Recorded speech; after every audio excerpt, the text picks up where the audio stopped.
Hello everyone, my name is Mitz. Here we are back Higurashi when they cry. We are now at chapter 6, the turning point for this installment. But it already feels like we already crossed the threshold, actually, with how the previous chapters continue to snowball.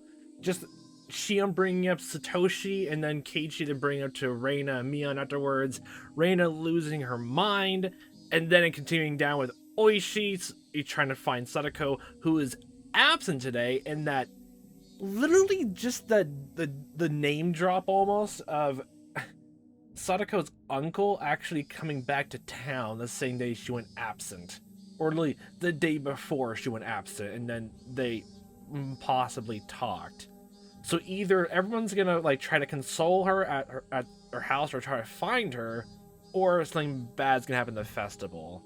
Oh boy. I wholeheartedly wanted to protect her. I wanted, more than anybody else, what was best for her. These emotions born from kindness eventually became murderous intent. My pure white intentions stained in red and black. Okay.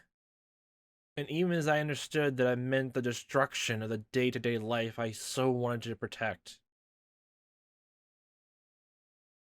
Tatsuri Goroshi. Where did I go wrong? Looking for the answer, the tragedy spreads ever wider.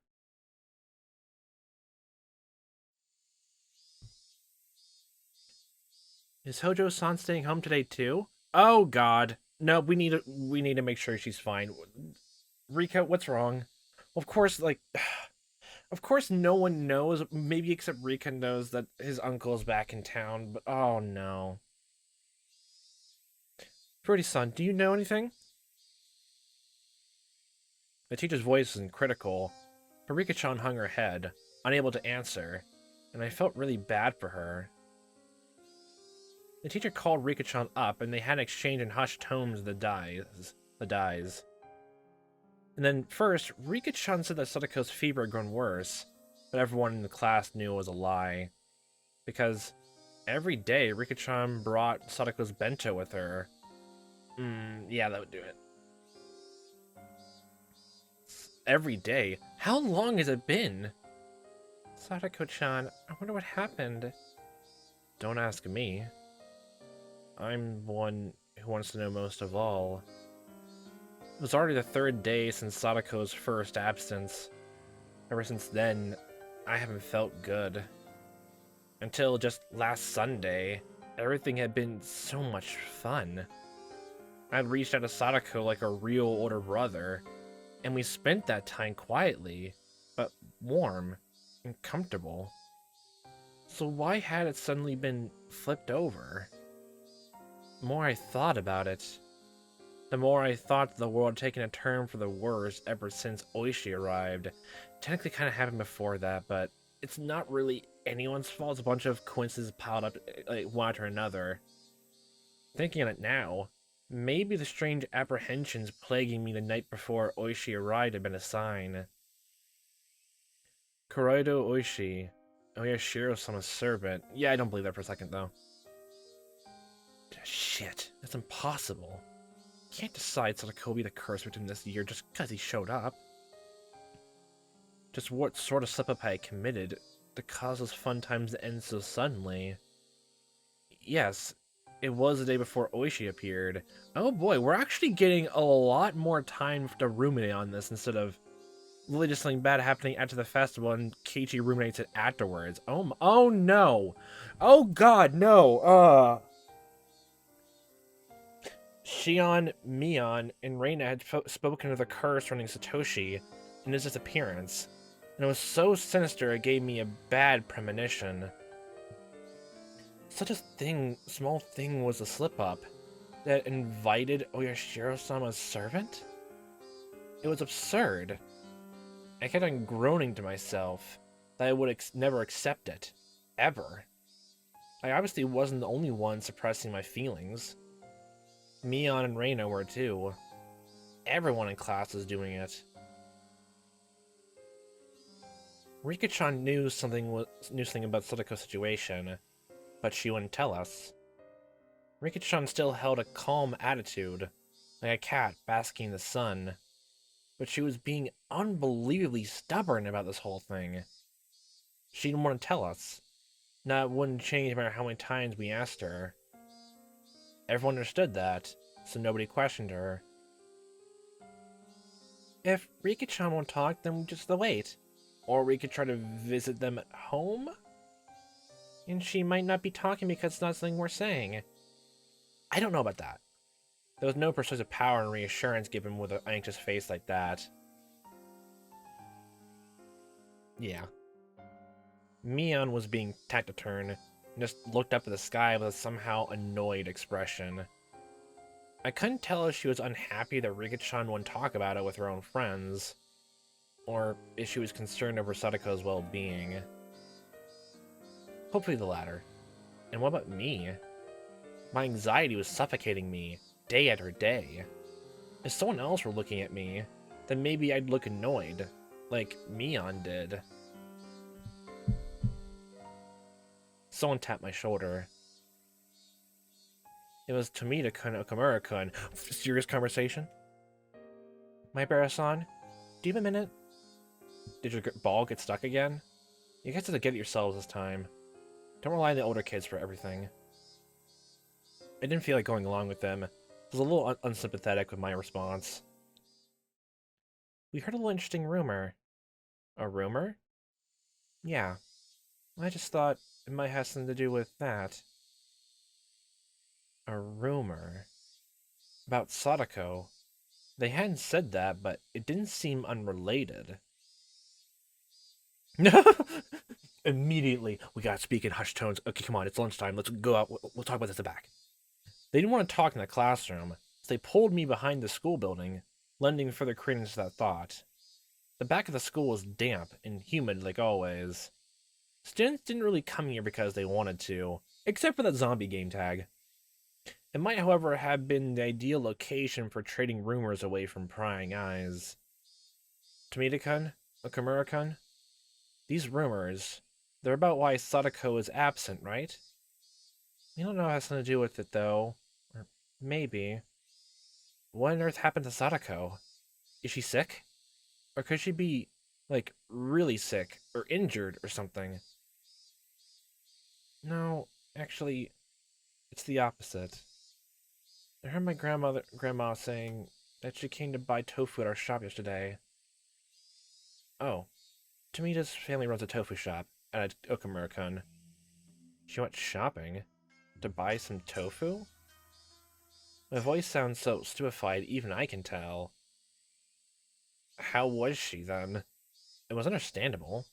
I was worried about what grave illness or injury he had, when the person herself had been out and about shopping for tofu. So, how was she? Did she look okay? Was she wearing a mask like she was getting better? Or was she using crutches, or did she have bandages on her? No, there wasn't any signs of sickness or injuries in her, but I should have felt relieved that it wasn't illness or an injury. The anxiety wasn't going away, because their expressions weren't looking any better. She apparently came to buy one piece of soft tofu, but my grandma said it was strange. Strange? Why? What's wrong with buying soft tofu? Is it the fact that it was only one? Irritated by how roundabout they were being, I had to desperately fight that irritation from creeping to my voice. Well, Hojo and Ferrari live by themselves, they don't have that much money, right? So they ever buy the cheaper, firmer kind of tofu. They never buy the soft stuff, it's the most expensive thing there. Soft or hard, they're both tofu, right? Maybe she just wanted to eat some great tofu or something. Well, maybe, but I knew how transparent I sounded right then. I'm just, This wasn't anything trivial. It was some kind of important clue. Was the fact it was, like, expensive, I guess, gourmet stuff that has to be important? Not the cheap, firm tofu, but the expensive, soft kind. Shopping not in the evening at a school, but in the middle of the day, when school was happening? I couldn't figure out what those things meant. Well, I mean, if they already mentioned that she wasn't injured, she didn't look sick, then she looked fine? Oh.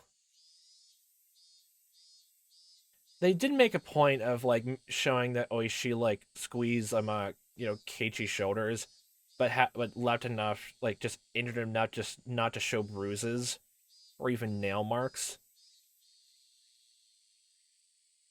They literally did that. They pointedly showed it off and talked about that. Even like the even coach bringing up the fact too, that he has experience with it. I don't think he has anything to do with Sadako at the time being, just from how he behaved at the school, but her uncle did come back. I couldn't figure out what those things meant. As I thought hard about it, Okamura took his turn to speak. Me next. This is just a rumor. Apparently, he's back. Oh, yep. He? Who? Who's back? Hojo's uncle. Sadako's uncle. Right. I think Coach told me about him. Their aunt and uncle had taken them in after Sadako and Satoshi had lost their parents in the accident. Hojo's uncle, they say he skipped town last year, scared of Oyashiro-sama's curse. So why is he now feel the need to come back then? He's really scary and violent like a gang member. Everything Coach told me came back in bits and pieces. Right. The mean aunt and uncle who had tormented them all the time. I think he said that after their aunt was beaten to death by the deviant, he ran away to his lover's house in Okinomiya in fear of the curse. I'm trying to think of another way of like why Oshi would also be that aggressive, because honestly that was just why. If I was trying to think of a way to quote unquote justify it, Lily just he was just that worried about trying to get Sadako ever since like, his uncle's back in town, like just to find her and keep her safe. That's literally just the flimsy justification I can think of just to all that. Yeah, because then he took the time to literally just admonish and hurt Keiichi instead of trying to find Sadako even more. So what the hell? I think he said that after their aunt was beaten to death by the deviant, he ran away to his lover's house in Okinomiya in fear of the curse. Why would she be staying home from school and shopping for soft tofu in the middle of the day just because her uncle came back? My underclassmen clammed up and looked downwards. There must have been some big hint buried in there. Oh god, it's literally just back to abusive situation. Even if I didn't understand, I told Mion or Reina about it. Maybe they'd know something. Oh, my bad, you two. You were nice enough to talk about it, and I started hammering you with questions. Oh, no, it's okay. Let me know that she hasn't been in bed this whole time, gravely ill. That's worth something, right? That might be true. I don't know. I feel like being, like, in a situation being gravely ill only in Rika's house is actually kind of better. But it still won't. It won't make the clouds or my mind fade away. Maebara-san, over there! Okamura-kun cried wildly, putting over my shoulders behind me. Startled, I turned around, and way on the other side of the schoolyard, near the school gate, I saw a figure trudging forth. Oh my god.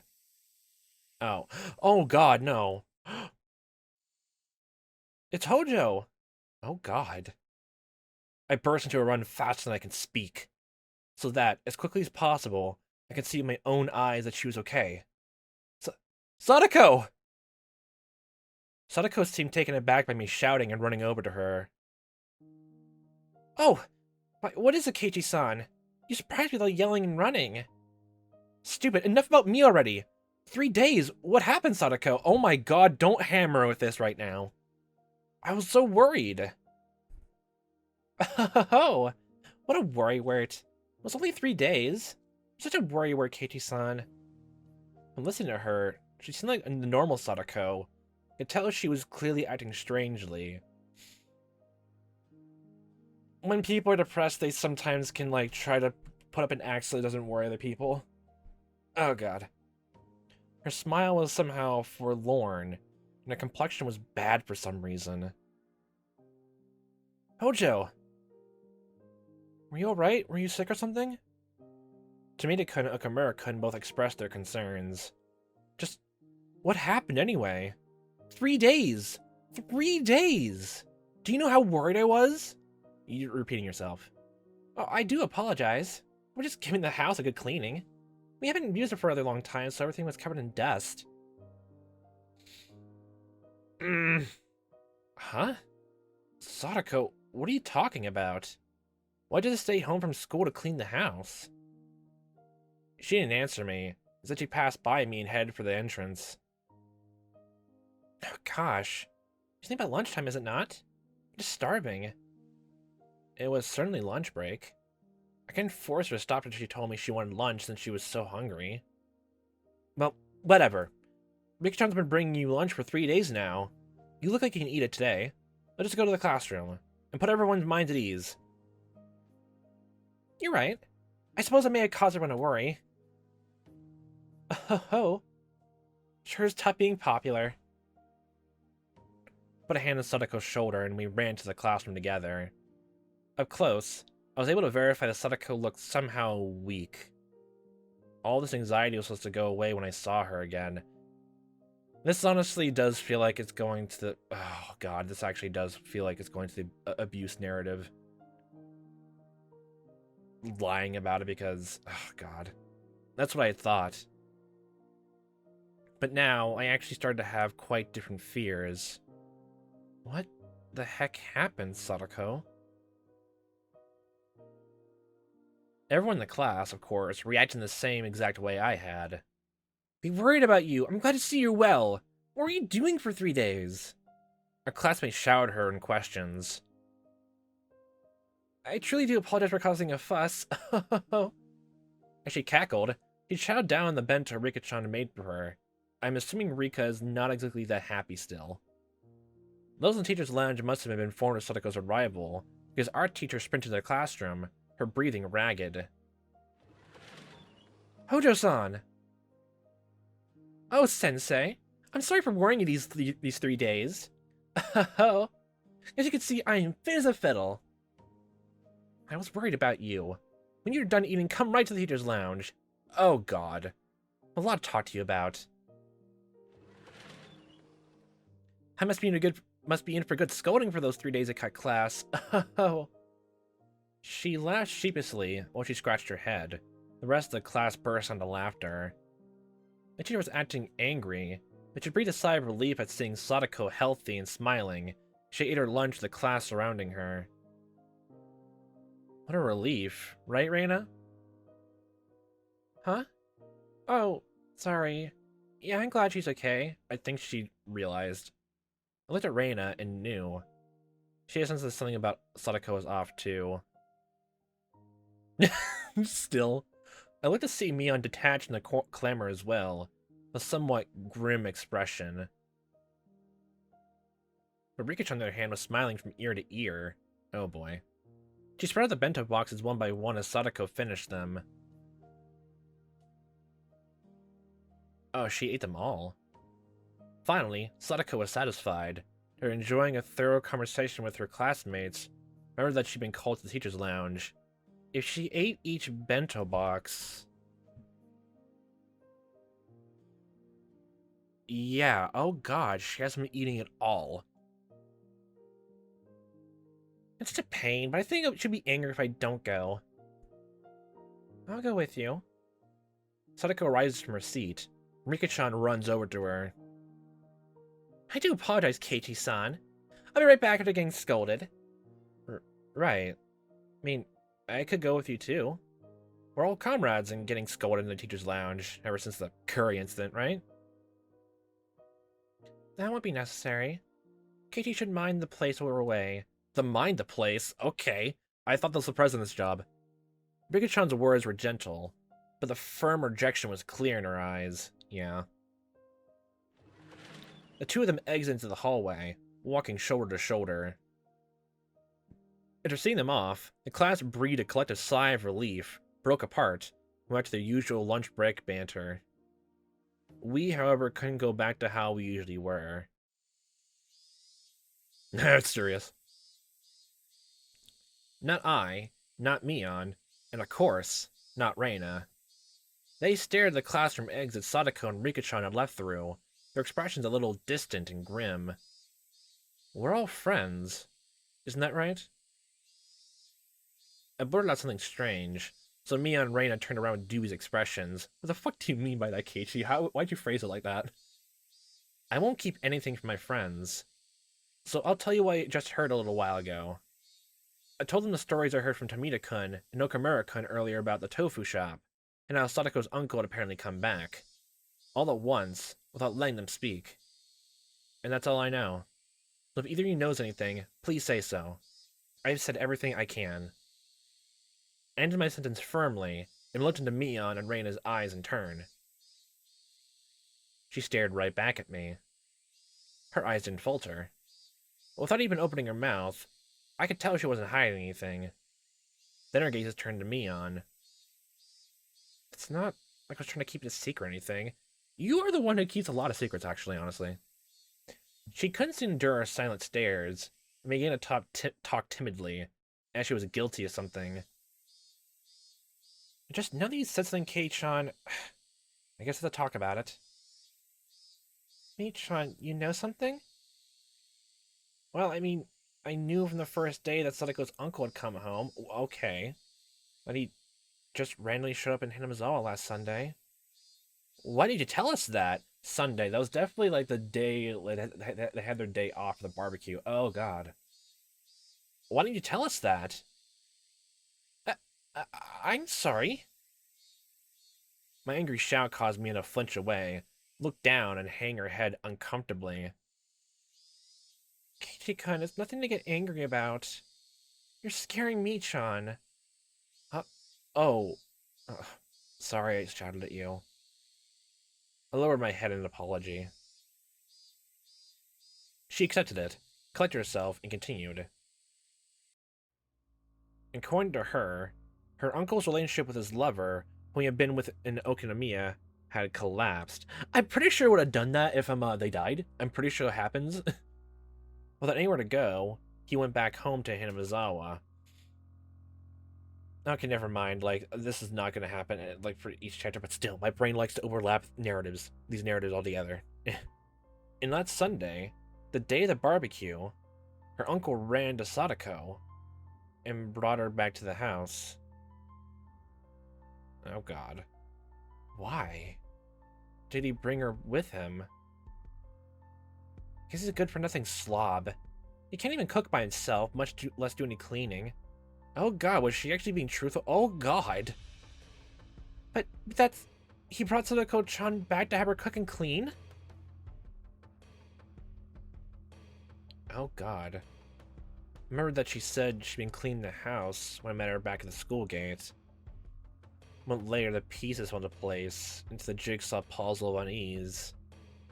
And as for what the puzzle depicted, when I saw it from afar, is the answer clearly. God. Sadako was locked up at home, and tormented in doing the housework. Those are the rumors. If you knew that, then why didn't you speak up? I nearly yelled that at Mion, but hastily stopped myself.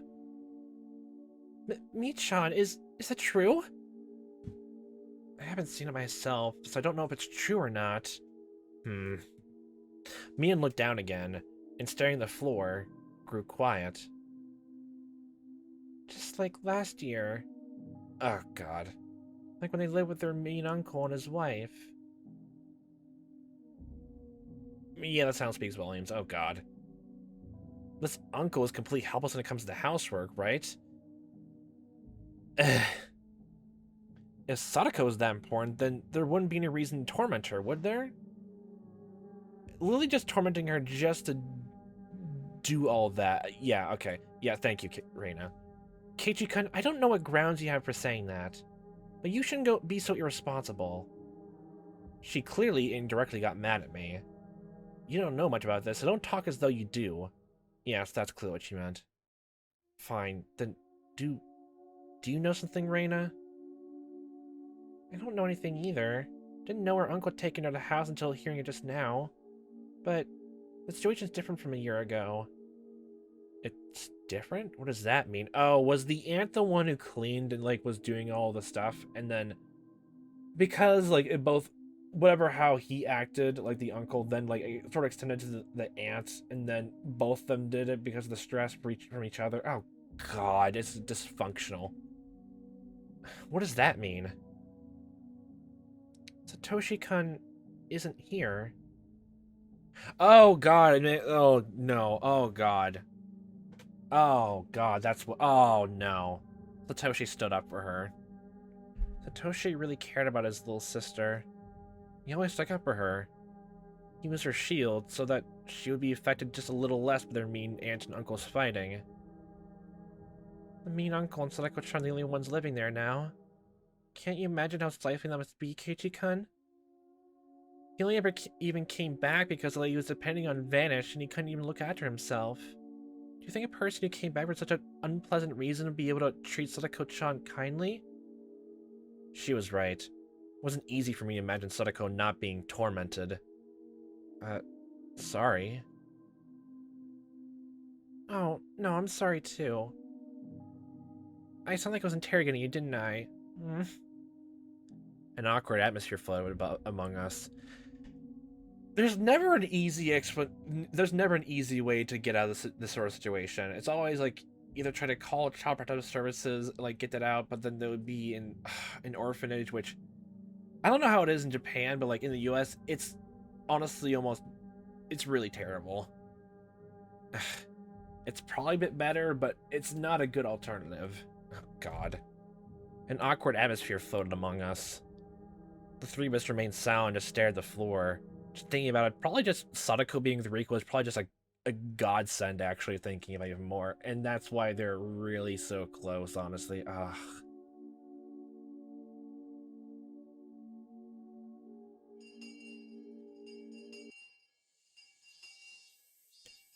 Finally, we heard the principal's bell ringing. I just have a big knot in my stomach. The teacher came back as Sadako and Riko-chan on her side. All right, we're starting afternoon class. Class president, please. Everybody stand up. I'm sorry. How rude of me. I couldn't read anything from Sadako's vaguely sheepish expression. Like given the clouded look Riko-chan was wearing behind her, it was tough to laugh off this disquieting story I'd heard from Mion.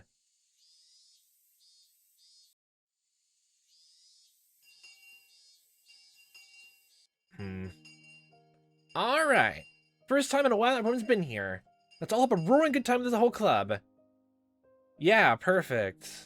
Yeah. Perfect. Indeed, in times like these, the best thing to do is obviously get rowdy and scheme against one another in a club activity. Just what I was waiting for. Hey, Sadako-chan, let's play. There was a game you liked, wasn't there? What was it again? Doesn't matter which. Tell me. Tell me. Mion laughed happily, took a bunch of games out of the club locker, and lined them up on the desks. I think that was the first time Mion's ever let someone else decide on a game for her. I can tell she's being especially considerate of Sadako.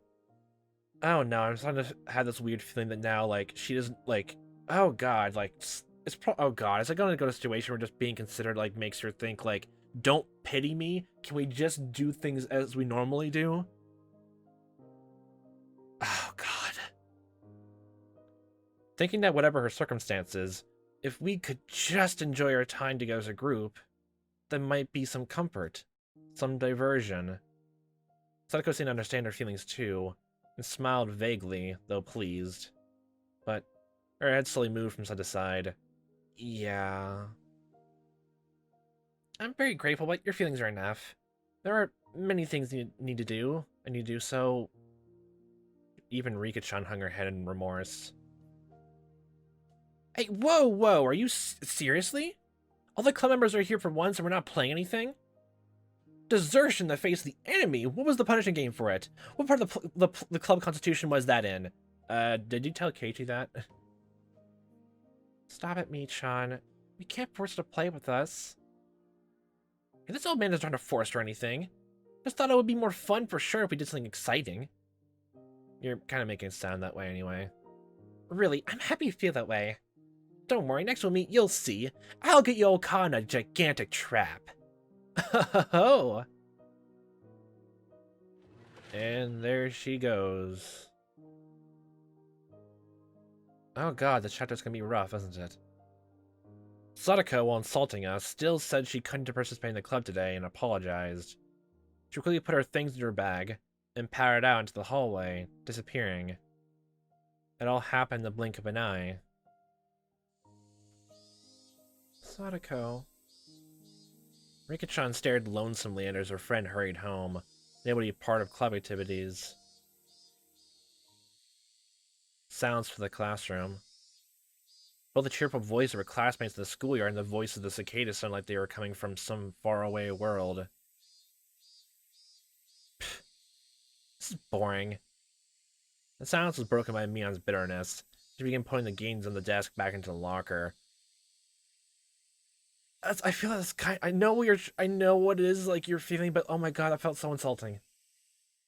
Everyone just stared absently at Sadako's seat, now empty. Rika-chan, maybe you could tell us about it now? I don't think she wants to. Reina made a gentle smile as she possibly could and spoke softly to Rika-chan. Without hearing it from her, we pretty much knew the situation at this point. Sadako's uncle broken up with his lover and come back home to Hinamizawa. And he had taken Sadako back home and forced her to do all the household work. And that all had to be pretty rough on her. Thinking this was common knowledge to everyone else, I skipped to the important part. How's the situation? Maybe Mion and Reina wanted to ask the same question. Nobody spoke. We all just stared, waiting for Rika-chan's reply. She still didn't answer us. We were hoping for her to say no, but our silence was a bad enough sign. Last year, was it? It was like this when both her uncle and his wife were here, right? Yeah. The time they were mostly just being caught being their aunt and uncle fighting. One of the ways we helped out was with the club by reducing her time at home as much as we could, but we have to making her do all the chores now, so she can't stay at school either.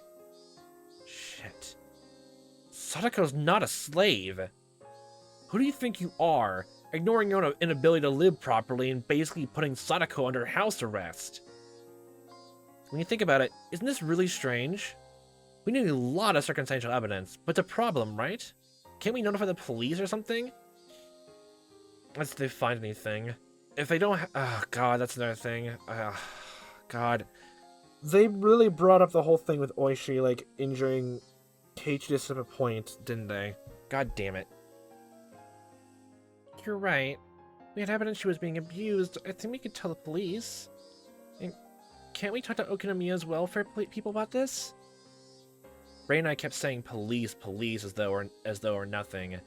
But Mion's response like she thought we were a little naive. It kind of is in this situation a tiny bit. Oh god. It's easy for you to say that. Have you thought about the risk of actually getting proof? What do you mean, risks?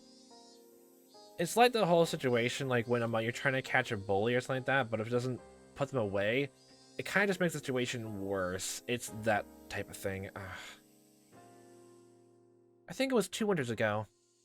We reported it to Okinomiya's welfare center. We told them there was abuse happening and to do something right away. Huh, you did? What happened? A person came as soon as we called. She interviewed Sadako and Satoshi about what was going on. And her uncle and his wife, too. Oh boy. I can understand Sadako and Satoshi, but wouldn't it be not so good to talk to the aunt and uncle? They said they based their judgment on what they heard it from both sides. Great of them, wasn't it? So, what did they decide to do? Wait and see. Wait, what do you mean, wait and see? That's what they meant. Uncle really studied up on his stuff. By law, you can't call it abuse unless assault or child neglect has been established. Ugh. They poked and prodded Sadako and Satoshi a lot. but never left any real marks on them. They were pretty much eating 3 meals a day and had beds. It's not physical abuse, it's emotional abuse and neglect. Oh god. There weren't any recordings or something like that to prove they said or done anything to cause them psychological trauma. None of the villages had ever actually seen them being violent either. No matter how mean you are, you wouldn't act so violent in front of other people. Nobody would. Unless you feel you can get away with it. Oh god. Then what happened? The welfare officer apparently went to visit on the same day each week for a while. Aunt and Uncle knew they were being watched, though, and didn't torment them in any way that would stand out. Of course, that wasn't the end of it. I mean, they rant up how malicious they were being? Afterwards. She sighed and nodded. Her aunt was really damn stubborn. She's one of the most spiteful people I've ever known. Apparently she was doing some pretty disgusting things. Sadako was like a doll that did nothing but breathe by the end of it. So what? In that conclusion, does that mean they never should have contacted child welfare in the first place? Understand? Without proof of abuse so clear anyone can see it, there's nothing we can do. Yeah. But it might even make the situation worse. We messed up pretty bad. I wouldn't say you messed up, it's just like they weren't of help at all. After hearing that even public organizations, the one they thought was dependable, couldn't do anything, everyone hung their heads. In other words, until we have clear evidence of abuse, we shouldn't notify anyone? Mm-hmm. Well, I mean, basically, yeah. God. Yeah, it's basically all that. You can't really...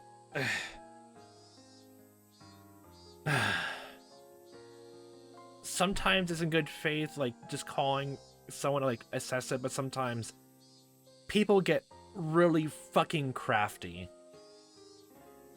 And then what do you need to do the situation? I don't know. You just wait and see something, like, very big happens. But sometimes it becomes too late. Oh, God. I considered Sadako's current situation. She's brought back to her house. It was a little difficult to call that abuse. And I feel like I'm being so quiet because even I can't think of any good way how to think about this. Because just from the sound of it, since he's a deadbeat, he's just gonna be home all the time. But then, oh boy, if he has collection money, he doesn't have to worry about getting a job. So he's home 24/7. So, it was a little difficult to call that abuse. Wait, what do you say was difficult? Yeah, okay, you're trying to call back from just pure evidence-wise to how it looks to everyone else. She's being tormented and forced to do chores. How she was being tormented would be the key. And without concrete evidence, it'll be difficult to prove. Oh god, I swear to I swear to God, if Oishi is like actually thinking that I'm the whole thing with like Sadako and Satoshi was just a plea for like was just them being rambunctious because they're associating with like Mion, you know, Sonozaki group and all that. Plus he knows about the backstory with Reina like smashing windows. Oh god, he's thinking everyone is terrible then in some way.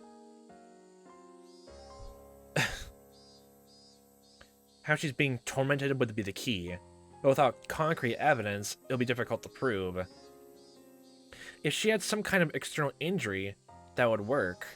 But as far as we could tell from today, she had nothing like that. And being forced to do the chores, that was a bit weak too. There had to be better evidence that she was without a doubt being abused. Ah, I know. Her uncle had ignored Sadako's existence for a whole year, went to live with his lover in town. Didn't that fall under one of the definitions of abuse that Mion had mentioned? Child neglect? Yeah, it's the perfect case of child neglect. What about that, Michan? I wonder how they're gonna spin that. If her uncle weren't here now, it could be recognized as child neglect. He's living with her at the moment, isn't he? Oh. They're apart before, but if he said something like in a change of heart and decide to live with her, they might just wait and see again. Once we reported it, we would need to be absolutely sure they'd interpret it as abuse. Maybe we needed far more concrete evidence, lest repeat last year's mistake. Well, it's sad. This means we just sit quietly and wait, don't we? The only plan I could think of was, in the end, just watching and waiting. Even I can't think of anything at this point. It left me in shock when I realized that it would be the same policy as that of the official to make the situation worse. The other thing I think I just to prove that is literally just stalking the house, which I'm pretty sure is not going to go over well either. God. As Mion said, reporting it to a public agency would be a gamble. If we're going to pick a fight, it had to be one we couldn't afford to lose. If we were gambling, without enough money, without enough evidence, our defeat would be assured. If we took the time to amass enough money that we could be sure of victory, then that would mean pretending we didn't see Sadako's plight for a considerable amount of time. Sorry for bringing this up now, but how is Rika-chan able to live by herself? Happily smiling after hearing that, okay. Rika-chan had lost her parents, if I recall correctly. From what I heard, she had no relatives either.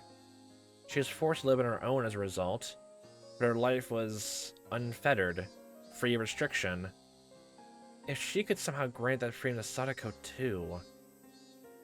I mean, Rika-chan, you're living without any parents, right? You're thinking about it now, how do you have, I guess, the legal jurisdiction to, like, live by yourself? Don't kids with no guardians have to go to some sort of institution? Or is it like all the elders in the village are saying, like, oh, we take care of her, and, like, maybe one acts as the person, so Rika is, like, fine, like, she is revered, so maybe that's it? Keiichi-kun, that's cruel. No, I'm not saying it to be mean, it's just hypothetical. I only asked because I thought maybe there would be a hint to saving Sadako there. Rika-chan, I'm sorry if I offended you. She shook her head, not particularly disturbed. Well, you see, it's because I'm considered the mayor's daughter. Oh. Oh, of the Kimiyoshi family. Let me explain. The mayor, Old Man Kimiyoshi, is Rika-chan's guardian. He got official permission from the governor of the prefecture. Huh. So you're adopted? No, not adopted, I guess, technically speaking. You can be someone's guardian without being the same family. Oh, I get it. Rika-chan lives by herself, but by law, she's considered to live with the mayor, right? It's one of those things. Yeah, basically. Yeah. I wonder if Rika probably just asked to live by herself then. Wonder why though. That's why Rika-chan is allowed to live separately from her guardian. However, Sadako is actually currently living there as a freeloader.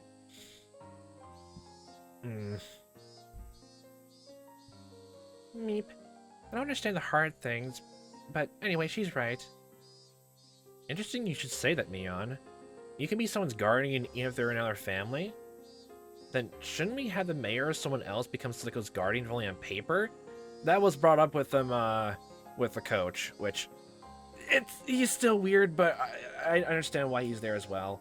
He's he was literally here to bring that up, too, before this happened. Then she'd be in the same position as Rika-chan, then. And she could go back to her old life.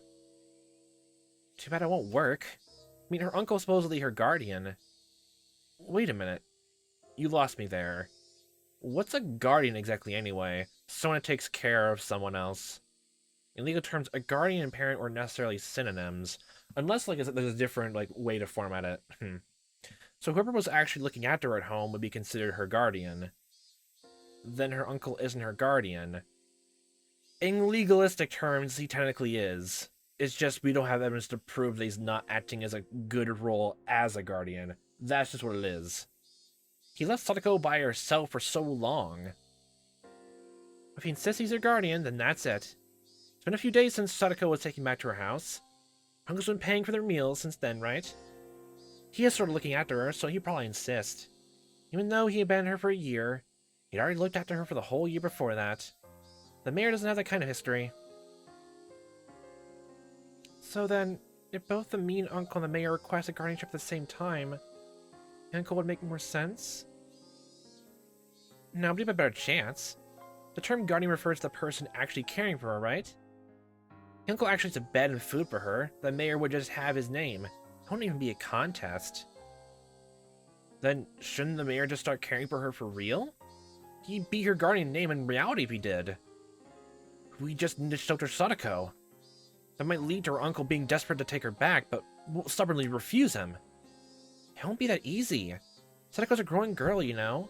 It's not like giving someone a cat. You're asking him to care for a real person. Then Coach. What about Coach? Coach, I don't know. He's got a lot of money, right? He even said it himself. Even if he's not her real father, Coach could become her guardian. Coach would... He would be great at taking care of her. Stop that, Keiichi. Stop thinking of Sadako like a pet. All you're doing is talking about pushing her into someone else. You need to think more seriously about how much responsibility it is to take care of another human being. Did you ask him? Did you get an actual promise from him that he'd take Sadako under his care? No, I didn't. But Coach would definitely say yes. Well, fine. Even considering the 0% probability of Coach saying it was okay, then what? It still wouldn't work. He couldn't become a guardian all by himself. Ugh. That's right. Coach, didn't he say himself? He was alone, so he couldn't do it. Literally just because the whole thing of, like, they were, like, the uncle was married before. Like... Ah, God, yeah. Oh, God. Shit. What the hell? Why is being single such a disadvantage in this society? There's a lot of things. The system fails some people sometimes. In more ways than one for other people. Then... all you could do is marry into a wealthy family, couldn't you? It reminds me of the story of, like, I guess, just hypothetical, I've seen someone bring out that, like, for example, if, like, a delinquent child, was arrested for, like, well, like, I guess, like, ticketed for, like, doing some small misdemeanor, but, like, because they live in a poor family, they don't have a car, they can't drive anywhere, they can't walk anywhere, they can't take a bus, they can't arrive at the court hearing for, like, the ticket they're going for, and then they get a letter saying, like, if you don't show up to do this, then things are gonna get worse. But because they can't even approach or even get to the courtroom's office, like, without literally just upending their own life, while they're just, like, you know, go to a job and save money and all that, walking back and forth, they won't have time to both, like, I guess, save themselves, but as the time deadline keeps going further and further, get more and more, like, warnings of them, actually listen to the go to the court hearing, pay your fine, or explain it properly, and then then it's everything just under the rug. Sometimes you don't even have the opportunity at all, and you can just get a criminal record just because you did one small misdemeanor, but then because you didn't either pay a fine or even went to a court hearing just to explain the circumstances, whether you were to blame for it or not, it would just become a felony by the end of it on your record. And you can just be arrested or just on your record for the rest of your life. All just because you don't have the means to do anything about it.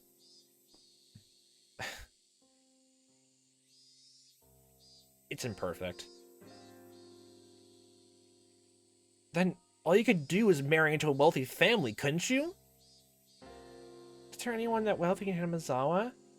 I'm not sure. See? It's not simple. It's hard to adopt someone. You can't go into it thinking you'll push Sadako into someone else just for a little while. You're being naive, Kei-chan. Shit. Damn it. What the hell?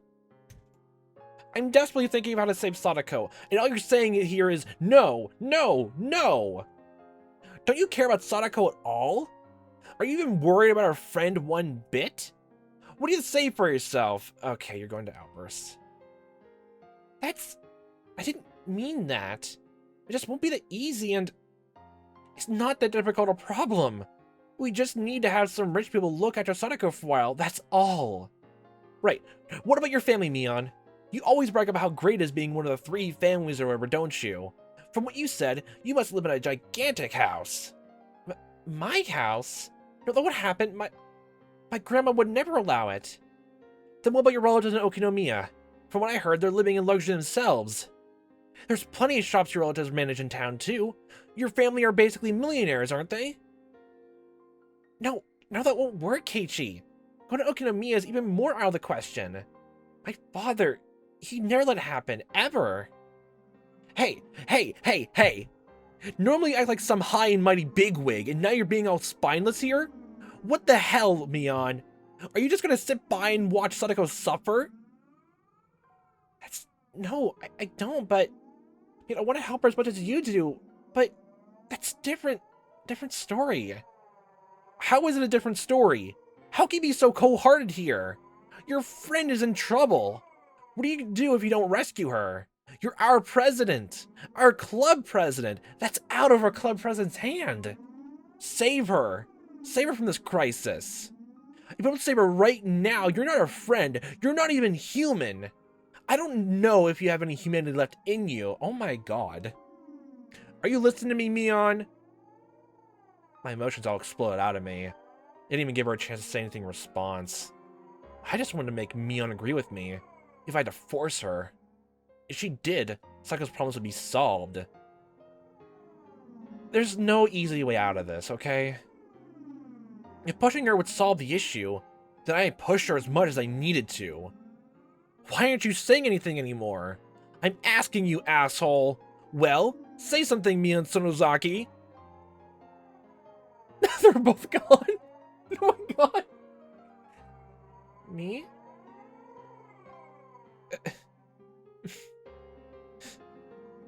Mion, looking down with a grim face, began sobbing. Her hands were clenched in a trembling fist, and she rubbed her eyes to wipe away the tears. Was what I said actually that mean? No, that was literally just completely insulting and demoralizing everyone. This isn't the time to cry. We're in the gambling room now, and we did do everything to save Sadako. As I thought that, Reina spoke, her voice cold and incredibly calm. Keiichi-kun, if Michan's family won't work, then what if we look for another wealthy family? I know someone in Hinamizawa who lives in a nice big house. Who's that? Oh, come on, I didn't want to bring it up, but I thought they actually were at moments. I just didn't mention it, but they did mention tease you about being wealthy. You got a splendid family and leaving it out of things? My family? My family is... Your friends, right? Then save her, Keiichi-kun. Michan is cold-hearted after all, then, right? Since you're so considerate toward your friends, you should lead by example. Just the three of you living in that huge house, right? You probably got plenty of spare rooms. You should just give a few of the empty ones to Sadako-chan. And then her worries it'll be all over. What's this? We're done already? That was pretty quick. Okay, great. Congratulations on the prom, everyone. Then are we done for today? I'm going home. Hooray! Hooray! Bye! Maybe we'll go treasure hunting. Oh, I haven't done that in a while. I was so worried about Sadako-chan until now I didn't feel like going to play at all. I wonder what I'll find today. Say something, will you? Why am I the only one talking? Say something, you bastard! You listening, Keiichi Maebara? Oh my god. Even the cicadas seem to cower in fear. Reina, her shoulders bobbing up and down, and me, who had forgotten to breathe. Mion, whose face had gone completely pale. Rikichan, who was keeping silent as if nothing had happened. Nothing had happened. Yep, everything's fine. Look at that face. It's a face that says everything's fine in the world. The atmosphere in the classroom grew tight and stiff. It petrified us where we stood. The sound of the chair as Reina sat back down after having stood up, finally allowed everyone present to take a breath. Well, actually, thank you for, both, knocking, some sense back into Keiichi, though. Because, honestly, his house is like that. Oh, boy. Don't know if his parents will allow that. Want to take care of Sadako. Especially since they don't really every single time like they grew closer, like then this all happened. They do have the living means for it. I don't know if his parents will try to take care of Sadako though. But oh god, still like just throwing all that like after him just going in a giant like rant about that and just throwing that all back into his face. God, thank you. My god. It's either Lily just Keiichi's like house or Lily just trying to find another way how to find evidence, honestly. But now I'm just wondering exactly how this is all going to transpire. Oh god, it's probably going to transpire worse if like, oh, this is just going to be like thrust upon his parents to be taken seriously, and then oh god, is things going to spiral even worse because of that? Reina had shown me just how much I'd hurt Mion. Reina's scary. In a few moments, Rika-chan cut into the frozen air. Yeah, I am. I'm sorry, Rika-chan. Mi-chan, I'm sorry to you too. I don't have to apologize to you, do I, Keiichi-kun? No, not really. Yeah, I'm sorry. I'm sorry for being so unreasonable. Were you saying all that to me before? You said it while glaring at Mi-chan, so I totally thought you were talking to her. Reina had such strength that you wouldn't have imagined it normally. All I did was spout terrible things, a wave of violent fury passed over me. I couldn't contend with her. Mion, I'm sorry. I lost my cool. Come to think of it, I didn't understand what had gotten me that riled up. I thought of myself as Sadako's Nini, and you're not acting long on. So I had good intentions that I think about a little harder than everyone else, and yet... Uh, hmm. It's okay. I was worrying with everything you had, but all I was saying was nothing could work. So I'm sorry. I did something wrong, too. Mian rubbed away the tears that cornered her eyes with her fists and apologized as well. We bowed our heads to each other and looked down, without glancing at the other.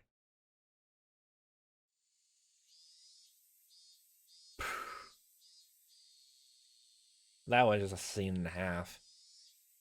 Someone, I don't know who, heaved a sigh. Sadako being tormented had been known about since last year, and just in the sound of it, it's been an open secret for everyone, yet no one feels they can do anything about it. How had the tragedy back then saved Sadako? How had they brought it to an end? Uh... Right. In the end, nobody could do anything. All they could do was bear it patiently. Wait for those agonizing days to end. That's right. The one who brought an end to those terrible days was some crazy drug addict nobody knew. On the night of Watanagashi last year, their mean aunt had been beaten to death. But it hadn't been done to save Sadako or Satoshi. That we know of, but we're the toss up in the air. Since it seems like there's connections to the Sonozaki family. Right. It really was just a coincidence. Again, not too sure. Sadako's friends, who need to do something for her most of all, could do nothing. The incident may have been a tragic one, but from Sadako's viewpoint, it was nothing less than a miracle. Yes, a miracle. A miracle one can only wait for. Is waiting all we can do? Not for evidence of abuse, not for something that minor. Huh? Wait, for what? A miracle. No one made fun of me for using such a crazy word. We couldn't come up with any solutions, so it was the only thing we could do. We're powerless. That one word Mion dropped was the finishing blow. That does seem to be another, like, I guess, common emotion for the other installments. It was hot. My body was sticky with sweat. The worst month. June.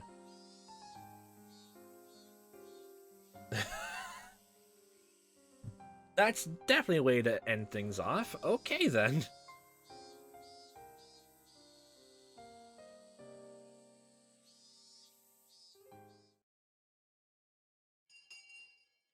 Wow, school's over. After-school club activities are gone. I walked forward quite a ways, then turned right where the rice fields ended. I never ever come here before, so I had no idea where to go. I got lost several times, so maybe got taken quite a long way around. Maybe I should have gone back home and got my bike first. It would have made everyone else worry if I'd asked them.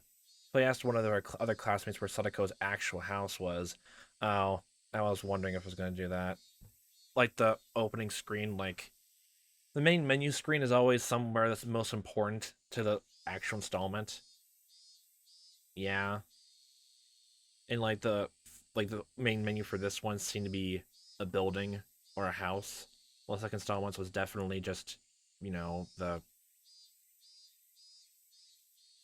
it was the storehouse. That house was originally her family's, apparently, not their uncle and his wife's. Their house had been bigger, so they'd taken it for themselves. Hmm. Right here. Several houses all in a line. Over there? I was visiting Sadako's house, but didn't particularly intend to meet her there. I didn't mean to spy on the enemy, her mean uncle either. Maybe I just wanted to be a little closer to her, as her Nini. Pretty words, but I didn't know if they were true. Oh wow, it's his house. If what Tomita-kun and the others told me was right, it'd be this house? When I recognized it, my feet grew heavy. What did I come here for? To scope the place out subconsciously? My motive for coming here was absurd. When Mion had said the end that we were powerless, it made me sort of frustrated. I just wanted to do something, anything other than waste the days away praying for a miracle. That's what made me come here. But that was all. If I were to witness her uncle actually tormenting Sadako, what could I do? Would I act like a comic book hero, punch the guy in the face, and take Sadako away with me? And then live together somewhere far away? That was ridiculous. I'm powerless.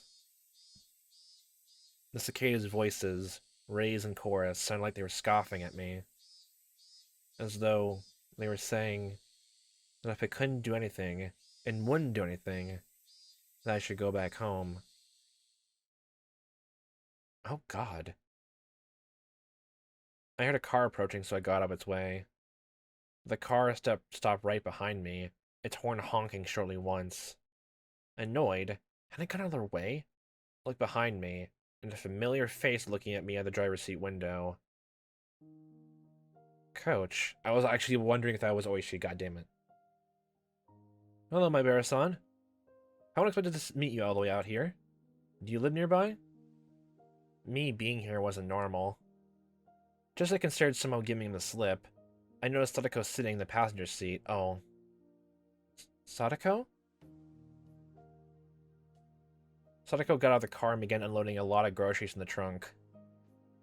I happened to run the coach on my way back from shopping. God, this is probably just the most heartbreaking thing in the entire series so far. God damn it. He said he'd bring me home, so I accepted his offer. She wouldn't have been able to carry all those groceries in her bike. As Coach spoke, he pulled Sadako's bike from out of the back seat where they put it. The grocery bags were big, and there were 4 of them. They all seemed to be packed full and very heavy. Those bags. 7's Mart? Oh, the tofu was expensive. It was expensive tofu. The Tofu Mart. Don't know how far away that is. In town. Hey, isn't that a little far to go by bicycle? I looked at the bags, and saw they were filled to the brim with sake bottles. snacks that you eat with sake, and boxes of cigarettes. Their weight was one thing, but their contents were nothing less than luxury items. I made it thanks to Coach. He helped me out.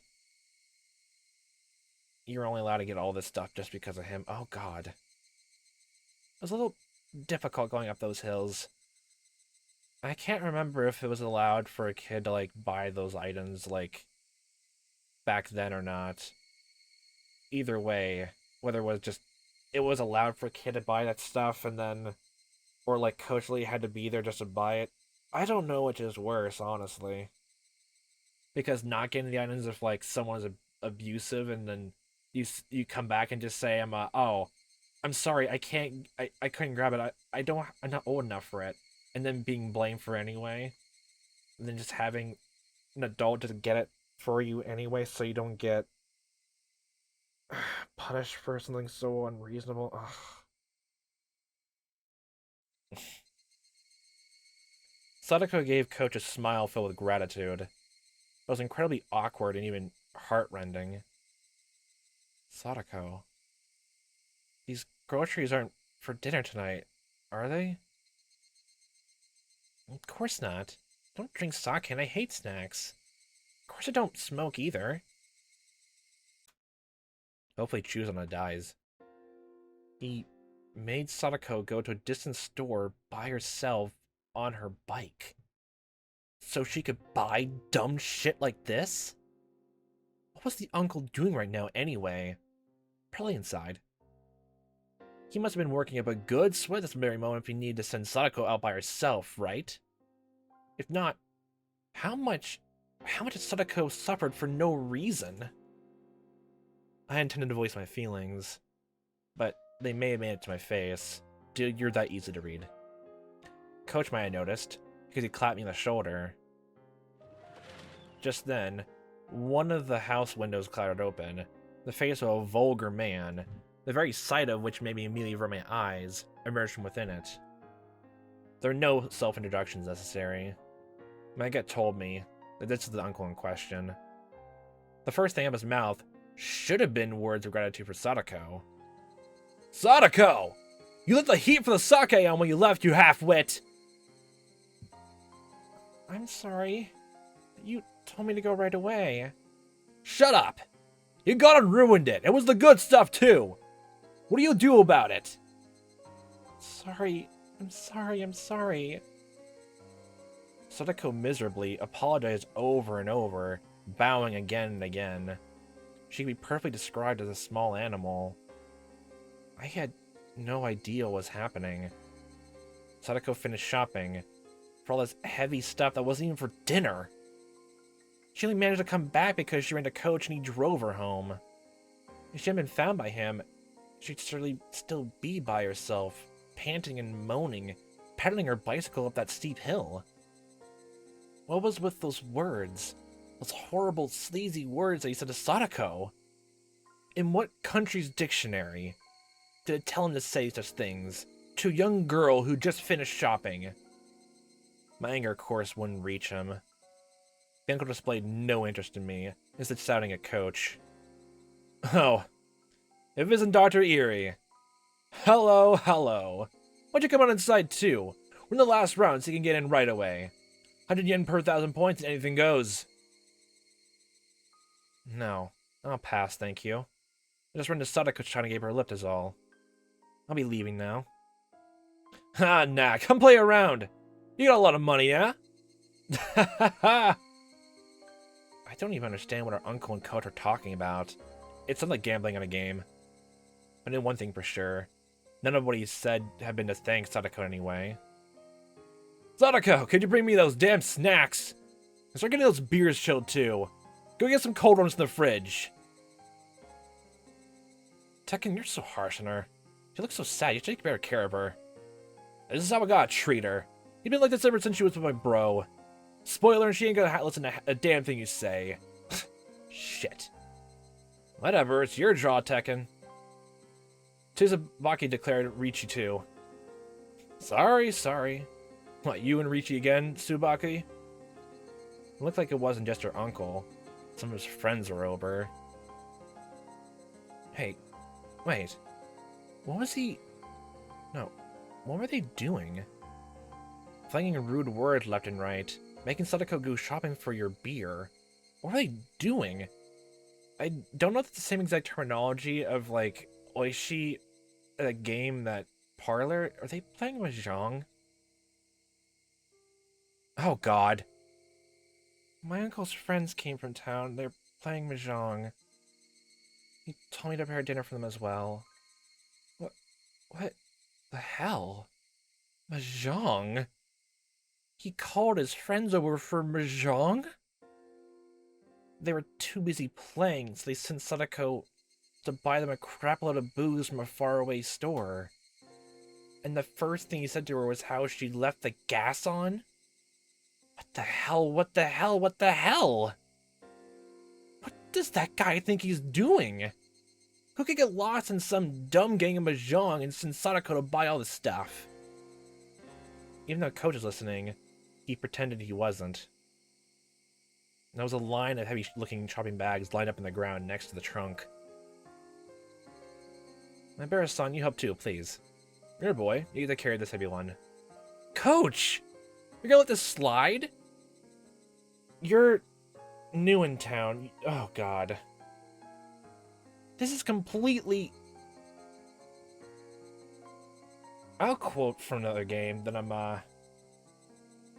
when it happens for a while, it becomes a moot point that you don't even need to bring up that's even happening, because you can't really do anything to change about it. You're gonna let this slide? This is completely... Coach pretending he hadn't heard that violent outburst either. When I thought about it later, his reaction might have been the best thing he could do in that situation. I'll carry two of them myself. Come on. Help us carry them, please. The bags are packed to the brim with bottles of sake and bar snacks. They were so heavy. And so filthy. So unfair. They weren't just heavy in terms of weight. It made me feel mortified. Nothing could have been heavier than that. Keiichi-san, there's no need to push yourself. I'll carry it. Sadako mistook my biting back the humiliation as grimacing under the weight, and offered to help.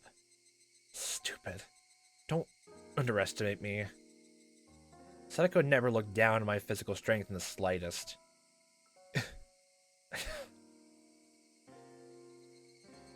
Coach, I'm sorry for you too. Must be heavy. No, not at all, answered Coach, smiling vaguely. Coolly.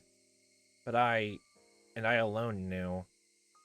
Coach was an adult, so he just knew how to keep his feelings from showing. There was even more anger than I was feeling, burning deep in his eyes.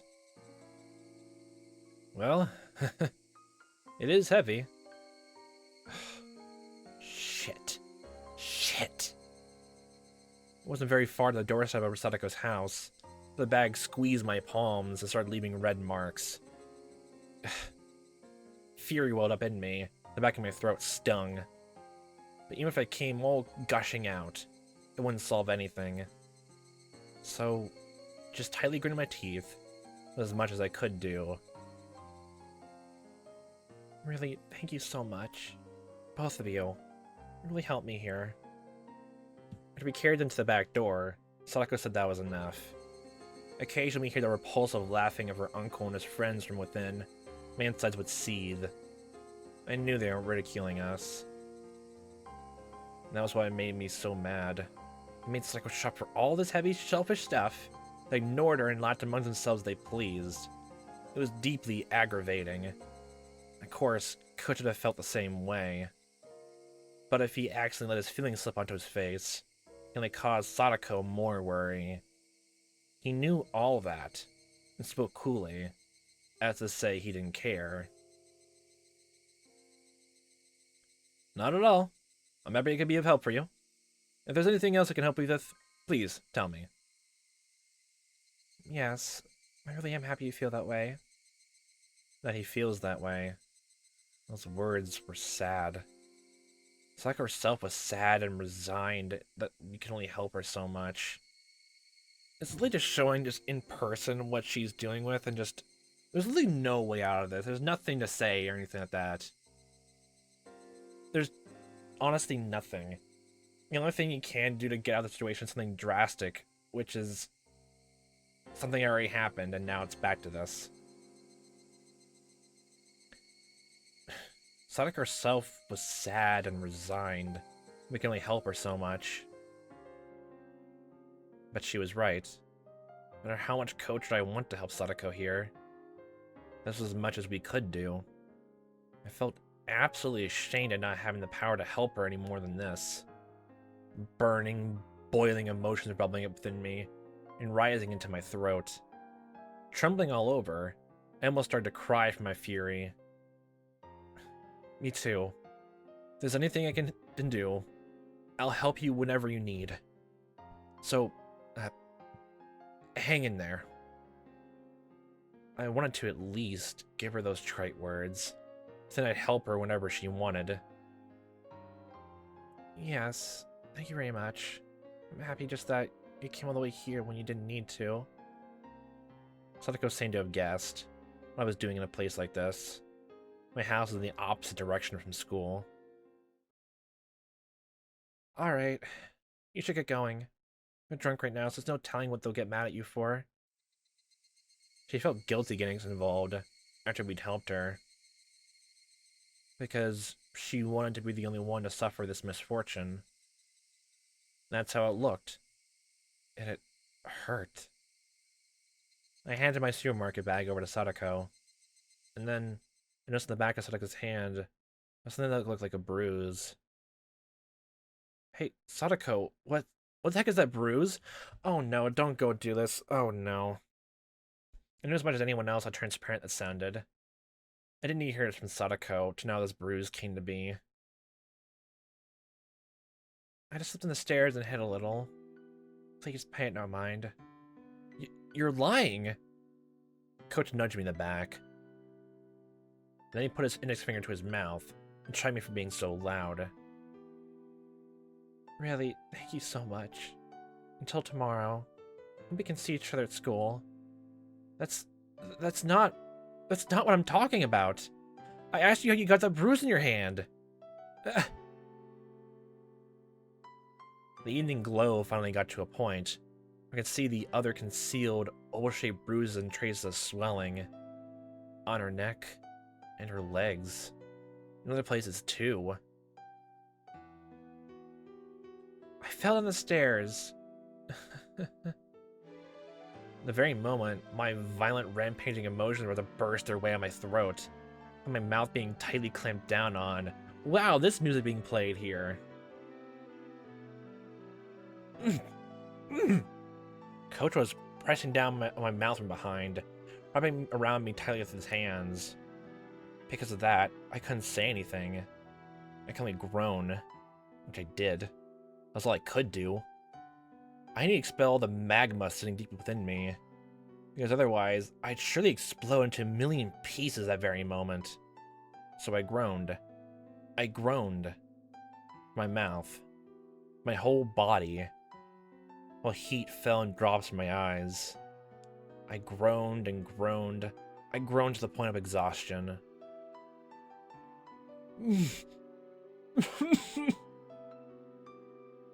I wrung absolutely everything out of myself. Even after I lost my voice, I was still wringing it all out. I understand how you feel. I really do, Maebara-san.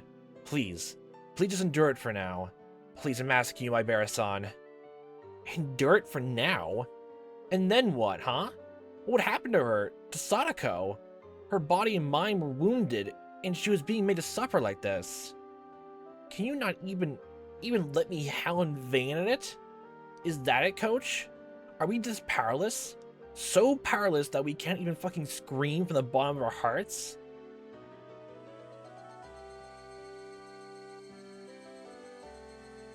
The voice of the Higurashi made me calm down. I didn't know how long it had been. You'd probably been here for several hours before even they came back.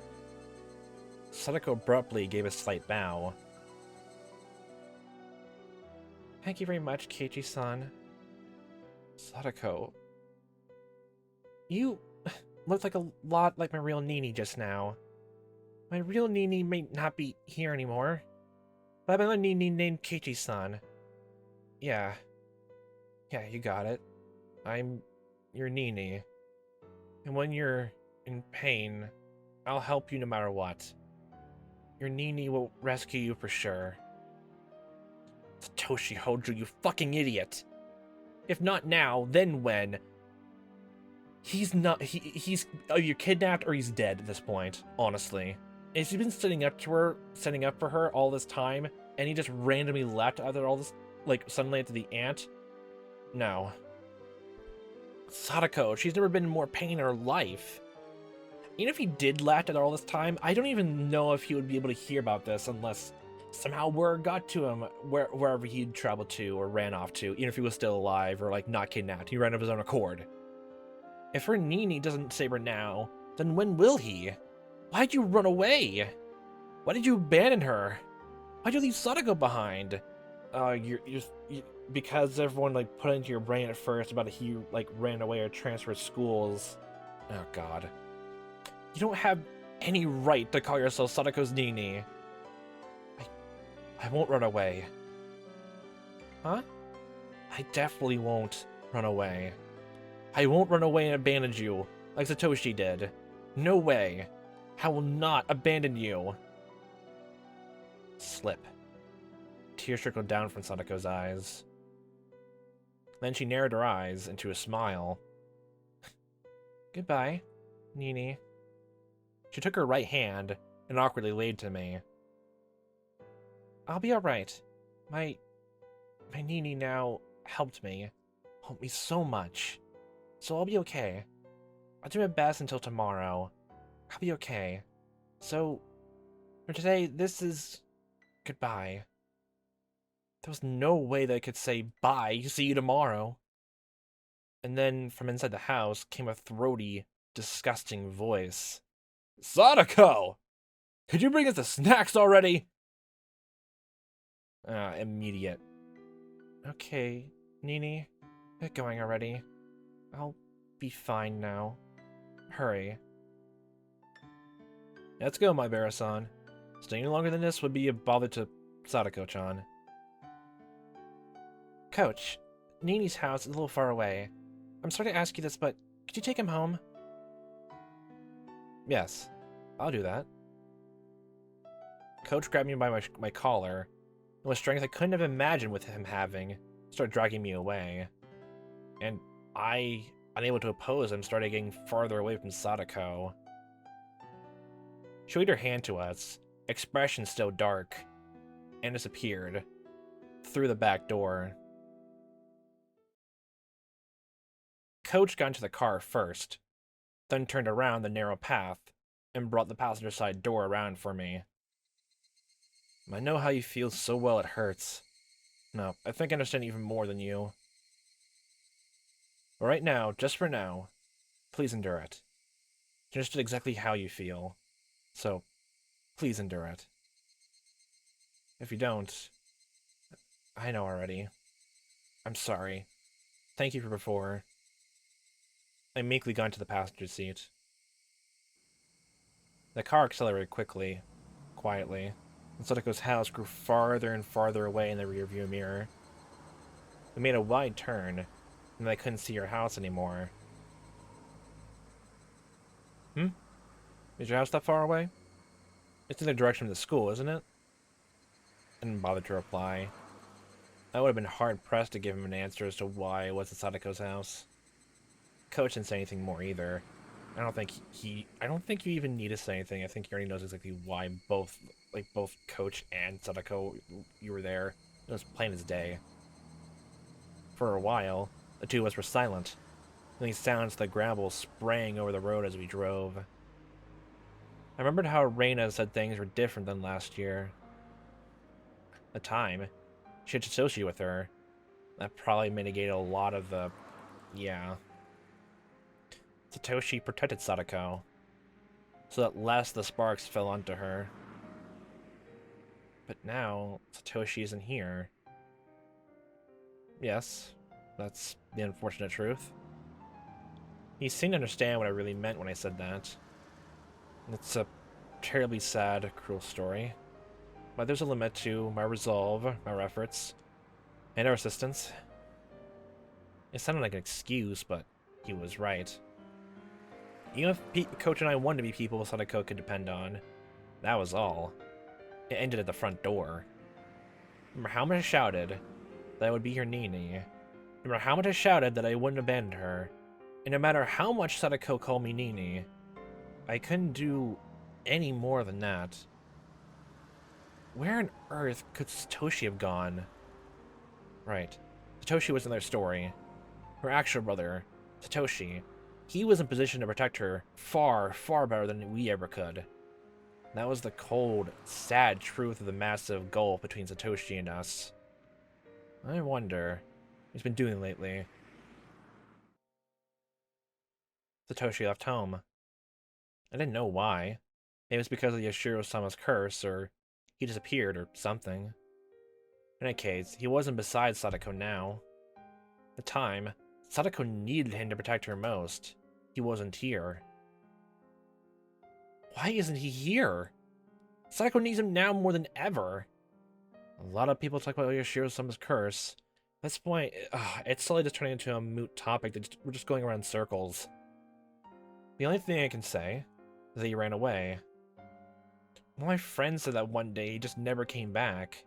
He ran away without even leaving so much as a note for his sister? Satoshi couldn't have been doing part-time jobs a lot. The time Sadako-chan really wanted this huge stuffed animal. It ended up costing a lot, so he's doing all sorts of part-time jobs in order to afford it. He felt so strongly about it. Everyone was whispering about how he at least wanted to get his sister a nice birthday present, since she was being able to live such a pitiful life with her uncle and his wife. In the end, he didn't use his savings for a birthday present for Sadako. Satoshi-kun disappeared, and the police looked long and hard. They found out that Satoshi-kun had withdrawn all his savings himself the day he left. After checking all over, they began to think that maybe he used his savings to go to Tokyo. Tokyo? For what? Again, all I could say was that he ran away. He saved all that money so he saved all the money so he can run away? He was that selfish? But how could he just leave Sadako behind?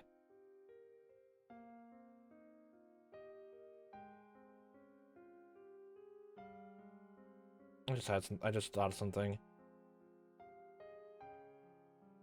It's how old? Well, no, he's the same age as Keiichi. Never mind. Never mind. If he was gonna run away anyway, he should have brought Sadako with him. Because just in the sound of it, he was in the same exact class as the rest of everyone else. By some reason, my next thought was immediately just with Tomataki, but like because that wasn't his real name. There was no name underneath that for the Tokyo Awards, but again, age gap isn't different. Plus, I'm pretty sure I'm pretty sure everyone would react differently, especially Sadako. Yeah, so it doesn't make sense. Even now, Coach was still calm. He wasn't trying to pour any oil on the fire of my anger at all. He just waited till my anger naturally subsided. After listening to the gravel being crushed in the wheels for a while, Coach spoke abruptly. Please understand, Sadako-chan left behind. I arrived at the same conclusion.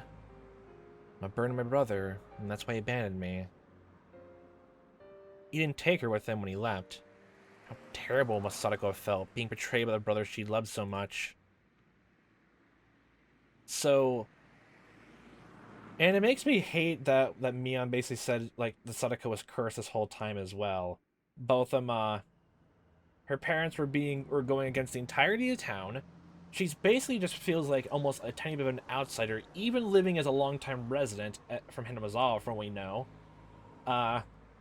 Both her parents were killed during a handrail accident. Then her aunt was killed in a murder, like after a solid year of being abused, then living alone with Rika for a good time. And Satoshi's gone. She thinks that he just left because she was a burden on him.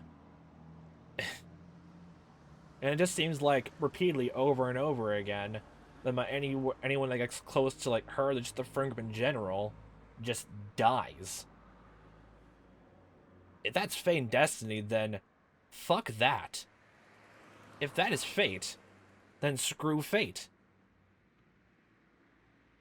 That's like saying fate ordains someone to be born into like growing up in an abusive household, or to someone who is just very hostile to their own kids. And like, oh, that's just fate. You gotta push through it. You gotta do all of that.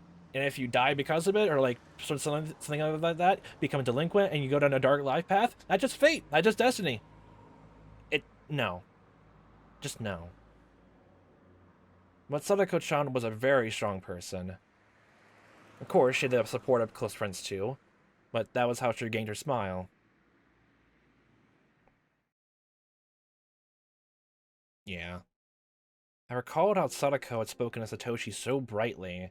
I was eating dinner with her and Rika-chan a few days ago. At the time, I didn't think any more of it than how pleasant their sibling love had been. But now that I think about it, I realize it's like she was peering into the distance from atop a pile of tragic perseverance. She said Satoshi-kun would come back for sure. Then when he did, she wanted to see how she was no longer a burden. Sadako isn't a burden. She's way better at day-to-day living than me, and she can do pretty much anything. I mean, she might fall behind Reina or Rika-chan in certain aspects, but she's way more of an adult than most people. And that's the result of her having worked so hard, and she didn't know when Satoshi would come home. Yeah, growing up under heightened circumstances. Harvests were so painful. While she lived with Rika-chan, Rika-chan taught her how to handle everything flawlessly, all so that she could welcome back Satoshi at any time, so that she could show him that she wasn't ashamed. So, when is Satoshi gonna come back? At this point, I'm not even gonna hold my breath if, like, he's just gone. I asked Coach, but knew he wouldn't be able to answer. In any case, Satoshi ran away. He left Sadako and ran away from Hinamizawa. Someone said that when you leave Hinamizawa and run away, Shiro-sama's curse gets you, right? Then, that made sense. Satoshi running away, and his disappearance, that would obviously mean people thought it was the curse, right? And they could smile, as though it were his own fault, as though he got what he deserved. Hey, Shiro-sama, whoever you are, Satoshi didn't vanish because he ran away. You demoned him away with your curse, didn't you? If that's not what happened, then I won't forgive you. When did Satoshi run away? The night of the Wanton Nagashi festival last year, when their aunt was killed by that deviant. A few days after that, on Sadako-chan's birthday. On Sadako's birthday? Bang. I slammed my hands on the dashboard in front of me with all my might. Satoshi, of all days, he could have chosen to run away. No, just in the sound of it, he immediately went... I was thinking in my mind that he went to, like, withdrew all his money to get that teddy bear, but then something happened. Something happened. But because him, like, going to get a birthday present literally coincided the day he vanished, the police have no other reason to think that. Honestly. Was there, like, even a moment that Satoshi, like, decided to quit his job to run away? Or, like, he just decided to do it, like, randomly like that? Because it just definitely just feels like he just wanted to get a gift, but then something bad happened.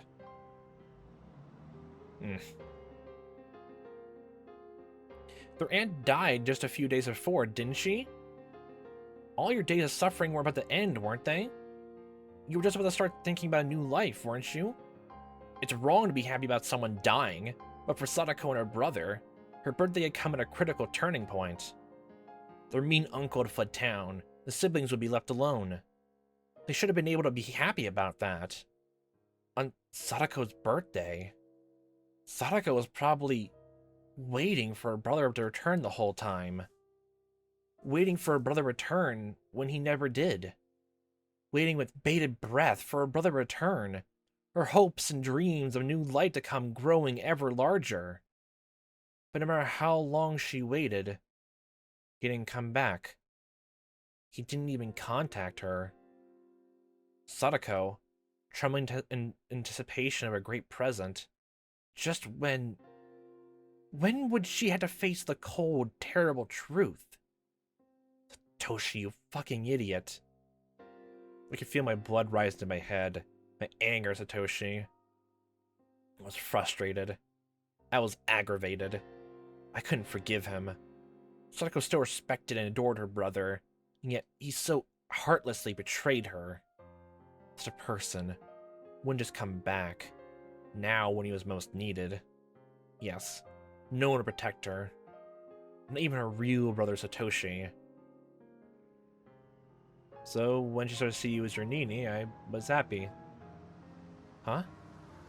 I pray for Sadako-chan's happiness as well. But I have a position in society and a job to do every day. I have little time I can devote to Sadako-chan. But you're different. You go to school with her, get closer to her and Satoshi-kun in age. I know you think you can only do so much, but you're in a position where you can give Sadako-chan a hand much better than I can. So, I want you to help her enough for the both of us. That's what I wish for. But that's... Coach, you could... Of course, my job skills, there are plenty of things only I can help her with. The same way, there are things only you can do for her. What I want to say is, we should both perform in every way we can. Was that a little too complicated? The situation's already complicated. I think this is really just adding to it, honestly. Coach added that. I shook my head in response. I heard him say he had job skills, reminding me that he was an adult, in a different position from all of us. Maybe I should ask him about it. Oh, Coach, do you know a lot about laws? No, I know even less than the average person. Why? I thought back to when I argued with me and the others about Sadako. Are you trying to bring up the whole thing about him, just him trying to adopt again? Ugh. Our children's argument had only left us with the conclusion that we had to wait and see. But what would an adult think? What was it, the child welfare law? As emergency measures to secure the safety of a juvenile, they can force him or her to separate from their parents? They can do that? So then you can rescue Sadako from her uncle right away. Sadako-chan might not want that. She doesn't want it?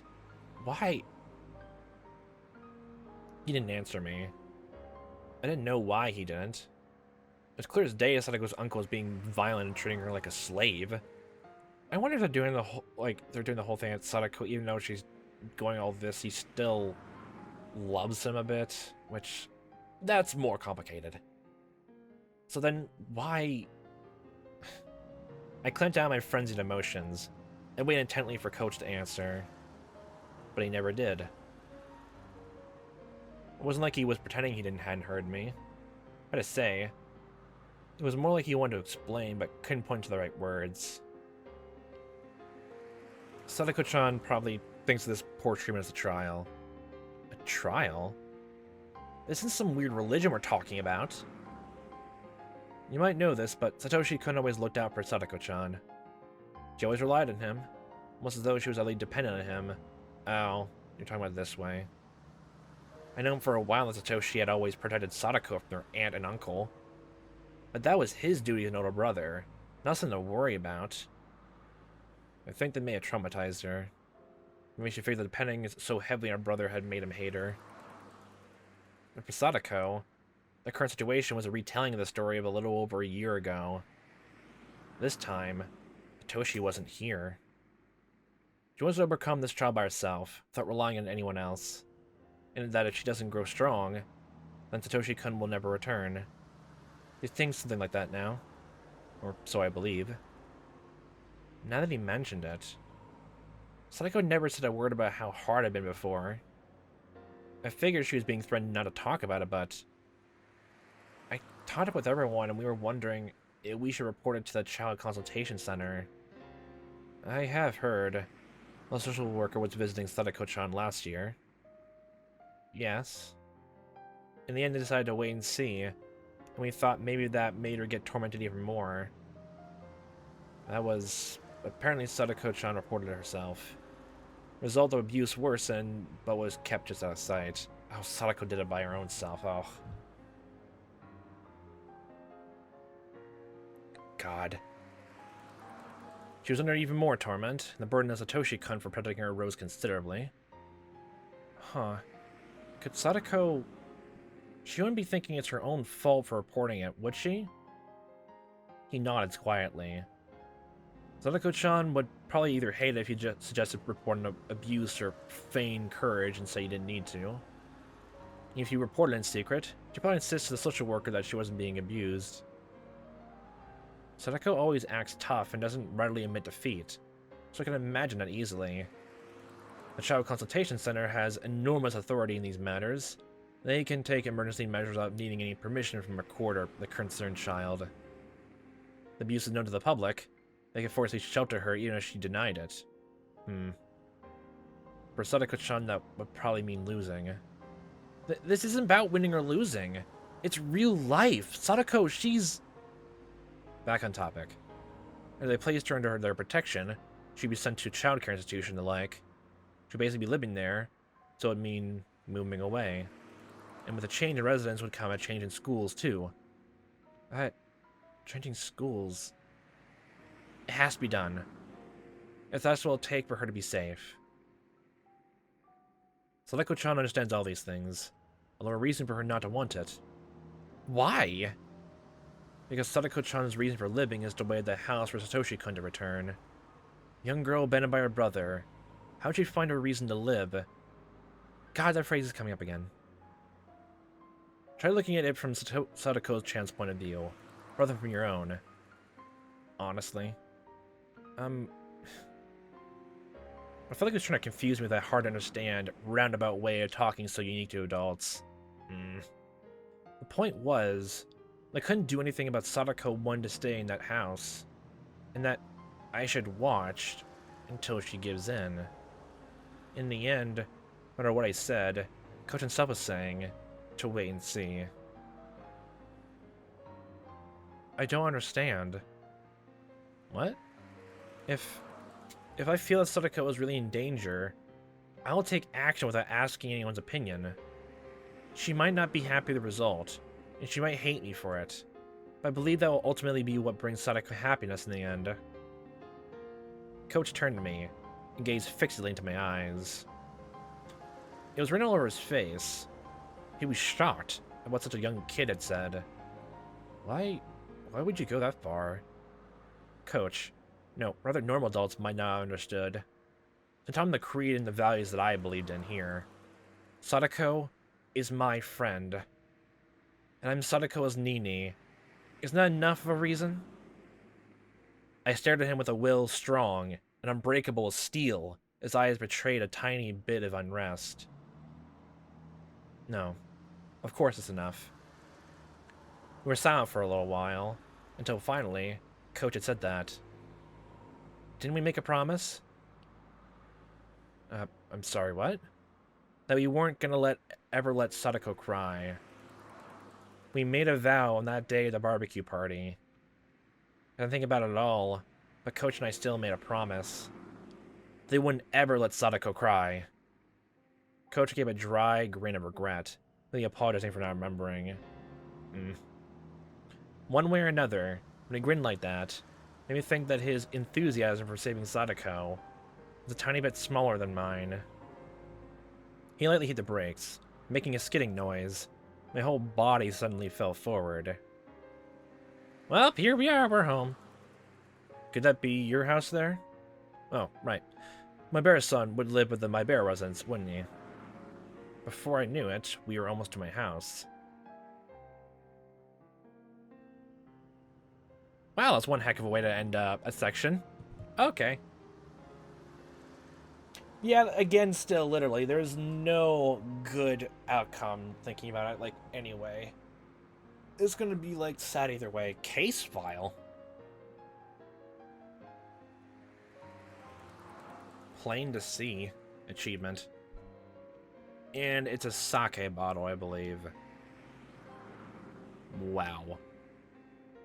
Okay, I kind of want to, like, think about something else right now because... Well, I'll say this and nothing else. The whole thing with Sadako, that's actually kind of relatable. And not in physical abuse way. And I'll say nothing else. I'm not getting into it. December 1st, 1981. Blank Prefecture Juvenile Welfare Division Report. Oh, is this literally the welfare report from, like, last year? Do not view, do not duplicate. Case 31, November 20th. Sadako Hojo, blank years old. Residence, blank Hinamizawa Village in Shishibone. 1. Consultation circumstances. Anonymous telephone SOS of child abuse. 2. Abuse situation. Anonymous claims that a female child is suffering physical abuse by adoptive parents, her guardians. 3. Family structure. Blank marks abusers. Adoptive father, adoptive mother, older brother, child in question. Note: in June 1980, the child's parents died in an accident. He was given to her uncle on her father's side, her father's younger brother. 4. Child Consultation Center's response. The day of the anonymous telephone consultation, the center called the child's school and asked for a situation. The next day, the welfare officer on duty visited the child's home and heard what they had to say. Both adoptive parents agreed to the center's coaching, contacted an anti-abuse network in the city. As part of the suggested coaching, a district welfare officer in the area began visiting for coaching at fixed intervals. The scrawled note below is stapled to the report. Related information from a former official, Mr. W. Refer to 1977 document D2-3, number 44. Ask Chief Investigator F from the city's education consultation offices. He is well informed about it. That literally just describes only that, but nothing else. Well, it definitely feels like this installment is just gonna be focusing on just like this play, and oh god, it's gonna end terribly. I already feel my bones. That's how it's gonna be. Oh god. Don't tell me that she's gonna die because of her dad. Or, god. My theory's coming up again, like, oh god. Yeah, I need a cool off from after that, actually. It actually got to me a bit.